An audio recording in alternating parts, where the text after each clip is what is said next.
who she is or what she is, but she knows a lot about the business. Call her. Shakes.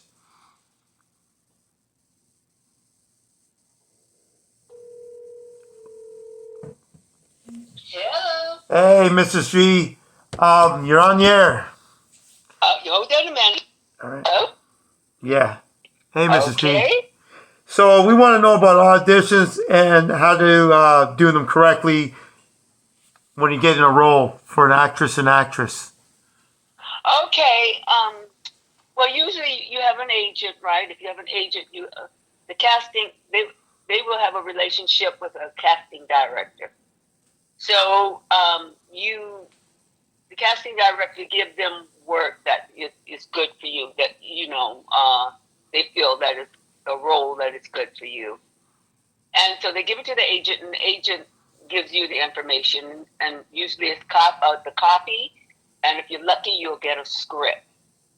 Okay, and so you break down the copy as an actor. You make choices.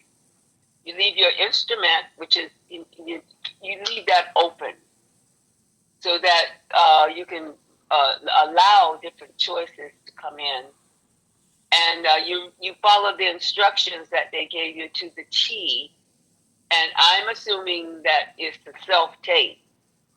For self-tape, you have to read everything they said. Well, in general, you have to do that too if you go to the office. But for self-tape, you really have to follow their instruction to the T.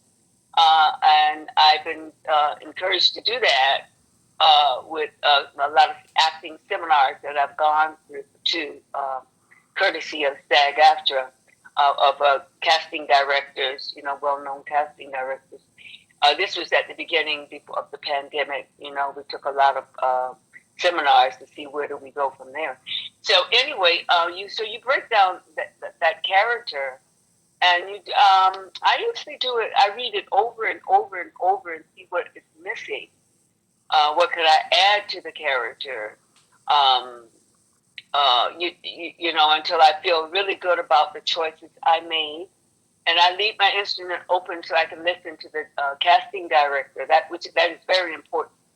That if they want, because you could get stuck if you get yourself set in a certain way with your character, and don't leave any room to adjustment from the casting director and the director. And if they like you, then comes in the director, then the producers, and you get an audition with them. And you want to do what you did before, like wear the same clothes, don't change your hair, have all that thing, but you want to be better.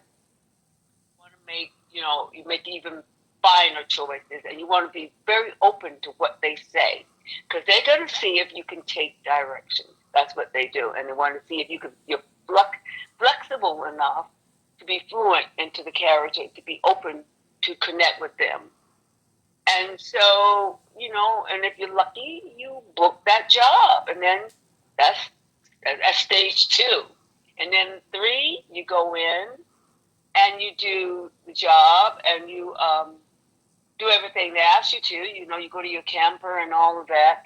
And while you're doing that, I personally, I stay in character. I stay in character until that job is done, and then I can come out of the character. I stay. I don't. You don't.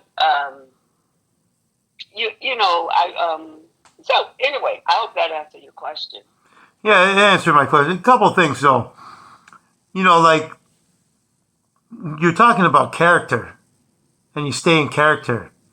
Doesn't that affect when you stay in character and you got to stay in character? Say the role's not within 3 days, and you stay in character. How do you manage dealing with the public, like with your friends? Okay. All right. Good question. This is where training come in. And I went to Strasbourg, and they used to bring that up all the time. What you have to do is it's a set. You get yourself in the character, and you hold that character. But then you kind of have to step out of yourself, but that character is there.